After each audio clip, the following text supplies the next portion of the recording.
36 जिल्ह्यातल्या 72 बातम्यांचा वेगवान आढावा। नाशिकमध्ये साहित्य संमेलनादरम्यान दैनिक लोकसत्ताचे संपादक गिरीश कुबेरांवर कार्यक्रमाच्या मुख्य स्टेजच्या मागे शाईफेक करण्यात आली आहे। छत्रपती संभाजी महाराज यांच्याबद्दल वारंवार आक्षेपार्ह लिहिल्यामुळे संभाजी ब्रिगेडच्या लोकांनी गिरीश कुबेरांवर शाईफेक केली। संभाजी ब्रिगेडचे कार्यकर्ते सतीश काळे आणि राजेश गुंड या दोघांनी कुबेरांवर शाईफेक केल्याचा प्रकार समोर आला आहे। लिखाणावर आक्षेप असेल तर लिखाणानंच उत्तर द्या असा सल्ला शरद पवारांनी संभाजी ब्रिगेडला दिला।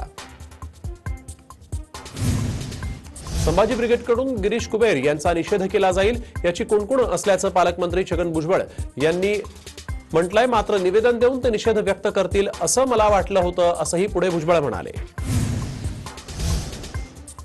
शाईफेक करणं चुकीचं असल्याचं विधान विरोधी पक्षनेते देवेंद्र फडणवीस यांनी केलं। तसंच साहित्य संमेलनात शाईफेक ही अभिव्यक्ती स्वातंत्र्य असू शकत नाही असंही फडणवीस पुढे म्हणाले। शाईफेक ही उत्स्फूर्तपणे दिलेली प्रतिक्रिया होती, क्रिया केली म्हणून प्रतिक्रिया आली असं विधान विरोधी पक्षनेते प्रवीण दरेकर यांनी केलंय। तर संपादकांनी लोकभावनेचा आदर करणारं लिखाण करायला हवं असंही पुढे दरेकर म्हणाले। गिरीश कुबेर यांनी पुस्तकात चुकीचा मजकूर लिहिला असेल तर त्यांच्यावरही कारवाई झाली पाहिजे अशी मागणी राऊत यांनी TV9 मराठीशी बोलताना केली। गिरीश कुबेर हे संमेलनाचे अध्यक्ष म्हणजे शिवप्रेमींच्या जखमेवर मीठ चोळल्यासारखं असून छत्रपती संभाजीराजेंची बदनामी सहन करणार नाही असा इशारा संभाजी ब्रिगेडच्या संतोष शिंदे यांनी दिला। तसंच यावेळी कुबेरांच्या पुस्तकावर बंदी घालण्याचीही मागणी त्यांनी केली।